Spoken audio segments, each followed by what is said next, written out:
नमस्कार दोस्तों, मैं डीएम पंडित आपका स्वागत करता हूं मेरे इस यूट्यूब चैनल पे। जैसा कि आप देख रहे हैं, आज हम बाल विकास के मोस्ट इम्पोर्टेंट पॉइंट करने जा रहे हैं। ठीक है, मोस्ट इम्पोर्टेंट पॉइंट है, ठीक है, जो कि DSSB, STET, REIT, CTET में पूछे जाते हैं। ठीक है, साइकोलॉजी के वन लाइनर है जो आपको हर एग्जाम में मिल सकते हैं। ठीक है, तो मतलब इसका बहुत फायदा होगा आपको। तो चलिए देखते हैं। विकास कभी ना समाप्त होने वाली प्रक्रिया है। ये कौन सा सिद्धांत है? निरंतरता का सिद्धांत है। ठीक है, खिलौने की आयु किसे कहते हैं? तो पूर्व बाल अवस्था को। दो बाल अवस्था है, पूर्व बाल अवस्था, पश्चिम बाल अवस्था। तो खिलौना अवस्था होती है पूर्व बाल अवस्था। दूसरे वर्ष के अंत तक शिशु का शब्द भंडार होता है, लगभग 100 शब्दों का शब्द भंडार होता है। पूर्व बाल अवस्था की विशेषता नहीं है खिलौने की अवस्था। पूर्व बाल अवस्था की विशेषता नहीं है खिलौने की अवस्था। विकास एक सतत धीमी प्रक्रिया है। स्किनर ने कहा है, BF स्किनर ने, विकास एक सतत धीमी प्रक्रिया है। शरीर विकास का क्षेत्र है स्नायु मंडल। शारीरिक विकास का क्षेत्र है स्नायु मंडल। बच्चे के विकास के शीर्षस्थ सिद्धांत के अनुसार कथन है, विकास सर से पैर की ओर होता है। देखिए, बच्चे के विकास के शीर्षस्थ सिद्धांत क्या होता है? शीर्षस्थ सिद्धांत का मतलब है विकास सिर से पैर की तरफ होता है, मतलब सिर से पैर की तरफ होता है। एक होता है प्रोमोडिक्सन और एक सेफियोकॉडल। सेफियोकॉडल में होता है सर से लेकर पैर तक, और प्रोमोडिक्सल में होता है अंदर से लेकर बाहर भीतर। पहले बड़ी बड़ी चीजें बनेंगी, फिर छोटी छोटी उंगलियां बनेंगी। ठीक है, आशा करता हूँ समझ आ रहा होगा। एक बच्चे की वृद्धि और विकास के अध्ययन की सर्वाधिक अच्छी विधि कौन सी है? अगर एक बच्चे की वृद्धि और विकास का अध्ययन करना है तो सबसे अच्छी विधि होती है विकासीय विधि। ठीक है, PSRN संबंधित विधि है। PSRN को बोलते हैं, आपके पेपर में पूछा जाता है। PSRN क्या है? PSRN संबंधित है प्रॉब्लम सॉल्विंग, रीजनिंग, न्यूमरेसी। इसको बोलते हैं प्रॉब्लम सॉल्विंग, रीजनिंग, न्यूमरेसी। ठीक है, तो PSRN आशा करता हूँ आपको समझ आ रहा होगा। PSRN क्या है? PSRN संबंधित है प्रॉब्लम सॉल्विंग, रीजनिंग, न्यूमरेसी। ठीक है, इसको हिंदी में बोलेंगे समस्या हल, तार्किक व आंकिक क्षमता। ठीक है, आधुनिक मनोविज्ञान का क्या अर्थ है? आधुनिक मनोविज्ञान है व्यवहार का अध्ययन, क्योंकि अब व्यवहार की बात की जाती है ना। इससे पहले क्या था? मनोविज्ञान, मन का अध्ययन। ठीक है, मन को कोई पढ़ नहीं पाया तो अब व्यवहार के अध्ययन पे आए, क्योंकि व्यवहार थोड़ा प्रैक्टिकल है। मैं क्या करता हूँ, आप क्या करते हैं, इस चीज को हम प्रूव कर सकते हैं, देख सकते हैं। ठीक है, हिंदी के अक्षरों को बालक किस आयु में पहचानने लगता है? तो 5 वर्ष की आयु में। ये किताब के अनुसार है, वैसे तो आजकल बच्चे जल्दी समझ ले रहे हैं। मनोविज्ञान शिक्षा का आधारभूत विज्ञान है। स्किनर, मनोविज्ञान शिक्षा का आधारभूत विज्ञान है, ये स्किनर ने कहा है, क्योंकि वन लाइनर आ जाता है एट जैसे एग्जामों में। ठीक है, नैदानिक परीक्षा का मुख्य उद्देश्य है अकादमिक कठिनाइयों का पता लगाना। नैदानिक परीक्षा का मुख्य उद्देश्य है अकादमिक कठिनाइयों का पता लगाना। ये नैदानिक का मतलब होता है जिसमें निदान किया जाता है, डायग्नोसिस किया जाता है। ठीक है, डायग्नोस किया जाता है, इसलिए किया जाता है डायग्नोस की, पता लगे कि क्या कमी है, क्या खराबी है, फिर उसको सही किया जाए। ठीक है, गार्डनर ने अधिमान निर्धारित किया 7 बुद्धि का। गार्डनर ने अधिमान निर्धारित किया 7 बुद्धि का, 7। ठीक है, बुद्धि 10 मापन को के जन्म जाता है, टर्मेन या टर्मन। ठीक है, बुद्धि 10 मापन के जन्म जाता है, टर्मेन या टर्मन। एलेक्सिया, पढ़ने की क्षमता। ठीक है, एलेक्सिया किससे संबंधित है? पढ़ने की क्षमता। ठीक है, डिसलेक्सिया और डिसग्राफिया, ये सब वही है। ठीक है, एलेक्सिया डिसलेक्सिया लिखना चाह रहे थे, पढ़ने की क्षमता। ठीक है, डिसग्राफिया क्या? लिखने की अक्षमता। ये डिसेबिलिटी होती है, आपने पढ़ा होगा, मैं आशा करता हूँ आपने पढ़ा होगा कि साइकोलॉजी में पढ़ा होगा आपने, अलग अलग तरह की अक्षमताएं होती है बच्चों में। ठीक है, जिससे कि किसी को कोई पढ़ नहीं पाता, जैसे तारे जमीन पे वो लड़का था, वो पढ़ता था तो सब उल्टे लिख देता था। ठीक है, वही सब। ठीक, यहाँ पे मैं समझा नहीं पाऊंगा, यहाँ पे मैं जल्दी जल्दी बस आपका रिवीजन करा रहा हूँ। ठीक है, शिक्षा मनोविज्ञान की उत्पत्ति का वर्ष कौन सा है? माना जाता है 1900 में शिक्षा मनोविज्ञान की उत्पत्ति का वर्ष 1900 माना जाता है। प्रमापित परीक्षण क्यों कराए जाते हैं? प्रतिभाशाली बालकों की पहचान के लिए प्रमापित परीक्षण क्यों करवाए जाते हैं? प्रमापित का मतलब है पहले से जो मापे हुए परीक्षण है वो कैसे कराए जाते हैं। जैसे आपका गवर्नमेंट जॉब का भी एग्जाम होता है, वो प्रमापित होता है। प्रमापित मतलब पहले से उसको माप रखा है, सब कुछ सेट कर रखा है, तो जिसके ज्यादा नंबर आए वो ज्यादा होशियार बच्चा, ऐसे मानते हैं। तो प्रतिभाशील बालकों की पहचान के लिए बुद्धि के एक बहुकारक सिद्धांत का प्रतिपादन किसने किया? बुद्धि का तो मल्टीपल इंटेलिजेंट थ्योरी थी, तो हार्वर्ड गार्डनर ने दी थी। बुद्धि की मल्टीपल इंटेलिजेंट की थ्योरी हार्वर्ड गार्डनर, याद रखना। जड़ बुद्धि वाले बच्चों का IQ होता है 71 से कम। जो जड़ बुद्धि होती है, मंद बुद्धि जो बोलते हैं, कम बुद्धि, वो 71 से कम IQ होता है।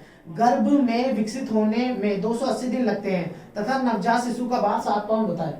गर्भ में विकसित होने में 280 दिन लगते हैं तथा नवजात शिशु का भार 7 पाउंड होता है। ठीक है। उपनयन संस्कार किस शिक्षा काल में किया जाता है? वैदिक काल। उपनयन संस्कार किस शिक्षा काल में किया जाता है? वैदिक काल। ठीक है।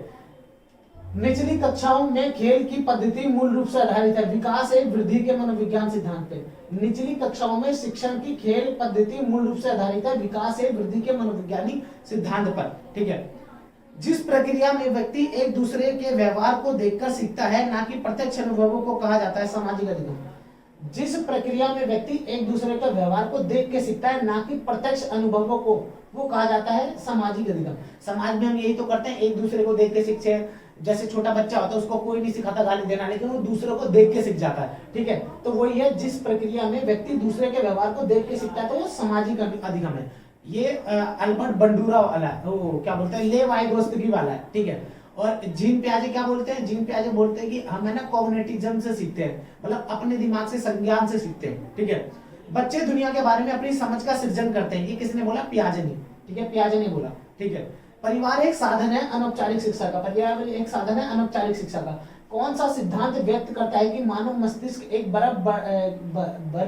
बर्फ की चट्टान के समान है जो कि अधिकांश छिपी रहती है, उसमें चेतना का 3 स्तर है। तो मनोविश्लेषणात्मक सिद्धांत, आइसबर्ग के बारे में बताया था ना सिगमंड फ्राइड ने, मनोविश्लेषणात्मक थ्योरी में। ठीक है। वो ये ऐसे ही पॉइंट आते हैं, अगर आपको याद होता है तो आपका आंसर लग जाता है। ठीक है। मन का चित्रण संबंधित है। देखिए, मानचित्र संबंधित है मन की क्रियाशीलता के अनुसंधान पे। विद्यार्थियों द्वारा प्रश्न पूछे जाने का संकेतक माना जाता है अभिप्रेरित शिक्षण का। अगर विद्यार्थी प्रश्न पूछ रहे हैं तो इसका मतलब क्या है? अभिप्रेरित शिक्षण है, मतलब बच्चों को पढ़ाई में ना मोटिवेशन आ रहा है, बच्चों को पढ़ने का मन कर रहा है। ठीक है। अच्छी पढ़ाई करवाई जा रही है। अवधारणा का विकास मुख्य रूप से हिस्सा है बौद्धिक विकास का। अवधारणा का विकास मुख्य रूप से हिस्सा क्या है? बौद्धिक विकास का। ठीक है। प्रत्येक व्यक्ति की विलक्षण योग्यताओं पर बल देता है हार्वर्ड गार्डनर का बुद्धि का सिद्धांत, वही मल्टीपल इंटेलिजेंस। क्या बोला? प्रत्येक व्यक्ति की विलक्षण योग्यताओं पर बल देता है, मतलब हर व्यक्ति में अलग अलग योग्यता। कोई यही नहीं कोई होशियार है, कोई पढ़ने में है, किसी का दिमाग तेज है, कोई चित्र अच्छा बना लेता है, कोई डांसर अच्छा है, कोई मतलब कि फाइटिंग में अच्छा है। तो ये मल्टीपल इंटेलिजेंट वाला है कि अलग अलग बुद्धिमत्ता हो सकती है। यही नहीं सबकी एक ही चीज में होशियार होंगे, सब अलग अलग में हो सकते हैं। थ फ च है स्वनिम ध्वनियां, मतलब एक जैसा साउंड आता है इनके अंदर। ठीक। कोहलबर्ग का विकास सिद्धांत संबंधित है नैतिक विकास से। कोहलबर्ग ने क्या दिया था? Moral development. ठीक है। कोहलबर्ग ने क्या दिया था? Moral development. वो हिंज की कहानी जिसके अंदर है कि उसकी बीवी बीमार पड़ जाती तो वो दवाई चोरी करेगा, कैसे लेगा, ये सब। विकास का वही संबंध परिपक्वता से है जो उद्दीपन का प्रतिक्रिया से। विकास किससे जुड़ा है? परिपक्वता से। तो उद्दीपन जुड़ा है प्रतिक्रिया से। 100 केंद्रित अवस्था है 3 से 6। 100 केंद्रित मतलब बच्चा अपने अपने बारे में सोचता है, मेरी टॉफी मेरी, मैं टीवी देखूंगा वही सब देखेंगे, मैं डोरेमोन देखूंगा तो सब देखेंगे। तो वही 100 केंद्रित अवस्था होती है 3 से 6, क्योंकि इसमें बच्चा अपने अपनी सोचता है ना। तो माँ बाप के साथ बाहर निकल अपने साथी बालकों की संगत को पसंद करना संबंधित है। ये पूर्व किशोर अवस्था का लक्षण है, मतलब कि जब माँ बाप से बाहर निकल के बच्चे अपने दोस्तों को पसंद करने लग जाते हैं तो पूर्व किशोर अवस्था। और किशोर अवस्था में तो अपने ही सब डॉन बन जाते हैं। ठीक है। लिखना उदाहरण है गतिक कौशल का। ठीक है। लिखना किसका उदाहरण है? गतिक कौशल का। लिखना गतिक कौशल ही तो होता है जिससे हम लिखते हैं। ठीक है। Fine motor skill, gross motor skill, आशा करता हूँ आपको याद होगी। ठीक है। जब बच्चे की दादी उसकी माँ की गोद से लेती है तो बच्चा रोने लग जाता है। तो कारण है संवेगात्मक दुर्चिता का, क्योंकि बच्चे के अंदर वो क्या बोलते हैं, जो लोगों को पहचानता नहीं है ना, उनसे एंजाइटी होती है, डर होता है। ठीक है। स्ट्रेंजर एंजाइटी बोलते हैं, जैसे उसे बच्चों को डर होता है, तो इसे हिंदी में संवेगात्मक दुश्चिरता कहते हैं, दुरिश्चरता कहते हैं। वाइगोत्स्की के सिद्धांत का निहितार्थ है सहयोगात्मक समस्या का समाधान। वाइगोत्स्की क्या बताता है? लेवाइगोत्स्की ने सामाजिक अनुबंधन का सिद्धांत दिया था, जिसके अंदर क्या है? सहयोग से ही हम समाज में सीखते हैं, एक दूसरे से सीखते हैं। ठीक है। लेवाइगोत्स्की बोलते हैं। चिंतन के सूचना प्रक्रमण सिद्धांत में निम्नलिखित चरण आते हैं। चिंतन का सूचना प्रक्रमण सिद्धांत में निम्नलिखित चरण आता है। पहला आता है पूर्व प्रक्रमण श्रेणीकरण, दूसरा आता है प्रतिक्रिया चयन, तीसरा आता है प्रतिक्रिया क्रियान्वयन। पहले क्या आता है, प्रक्रमण श्रेणीकरण करते हैं, हम श्रेणी में लगाते हैं चीजों का, सोचते हैं, फिर प्रतिक्रिया चयन करते हैं, फिर प्रतिक्रिया का क्रियान्वयन करते हैं, मतलब काम करते हैं जो सोचा था। मानव विकास के इन क्षेत्रों में विभाजित किया जाता है। मानव विकास को किया जाता है मनोवैज्ञानिक, संगलनात्मक और संवेगात्मक और शारीरिक। ठीक है, पियाजे के संज्ञानात्मक विकास के चरणों के अनुसार इंद्रिय गामक संवेदी गामक अवस्था किसके साथ संबंधित है, अनुकरण, स्मृति, जी मानसिक निरूपण। ठीक है, और पियाजे के अनुसार बौद्धिक विकास का निर्धारण तत्व नहीं है सामाजिक, क्योंकि ये जो ये क्या बोलते हैं सामाजिक, ये तो लेव वाइगोत्स्की ने दिया है ना। ठीक है, सामाजिक संचरण लेव वाइगोत्स्की का, जबकि पियाजे का क्या है, संज्ञानात्मक। ठीक है, संज्ञानात्मक डोमेन की बात करते हैं पियाजे। जिन इच्छाओं की पूर्ति नहीं होती उनका भंडार गृह क्या कर लाता है, इदम, छिपी हुई इच्छा। जैसे कि हमारे मन में होता है हम ये भी करेंगे वो भी करेंगे, हम उस लड़की से बात कर लेंगे, हम मतलब कुछ करेंगे, बस हम किसी को बता नहीं पाते शर्म के मारे या किसी और चीज के बारे में। जैसे प्यार के बारे में लोग सोचते तो हैं, सेक्स के बारे में लोग सोचते तो हैं, लेकिन हमारे उसकी बात नहीं करते शर्म के मारे। तो वो कहाँ छुपा होता है, इदम में। ठीक है, ईगो, सुपर ईगो। ठीक है, इद, ईगो, सुपर ईगो, तीन तरह की चीजें होती है, यही आइसबर्ग वाली थ्योरी में। ठीक है, तो उसमें जो इदम होता है ना, छुपी हुई चीजें होती है। ठीक है, जो हमारे सबके मन में होती है, बस हम बता नहीं पाते शर्म के मारे सबको। ठीक है, शिक्षा मनुष्य में अंतर्निहित क्षमता का परिपूर्णता विकास करती है, ये स्वामी विवेकानंद ने कहा है, ये वन लाइनर में आ जाता है। बिंग एवं हंट के अनुसार किशोर अवस्था को सर्वोत्तम रूप से व्यक्त करने वाला शब्द है परिवर्तन, शारीरिक परिवर्तन, सामाजिक और मनोवैज्ञानिक परिवर्तन। सामाजिक आर्थिक मुद्दों से जूझ रहे उन बच्चों को जिनकी प्रतिभा प्रभावित हो सकती है सहायता करता है स्व अधिगम मॉडल। ठीक है, मतलब स्वयं का अधिगम मॉडल उसकी सहायता करता है। तो आगे चलते हैं, आगे देखते हैं। आज के लिए चलो इतना ही, अब कल करेंगे। ठीक है, धन्यवाद। वीडियो अच्छी लगे तो प्लीज कमेंट कर देना, शेयर कर देना, और लंबी वीडियो बनाएंगे हम आपके लिए। वन लाइनर आपके एग्जाम में बहुत ज्यादा जरूरी होते हैं। धन्यवाद।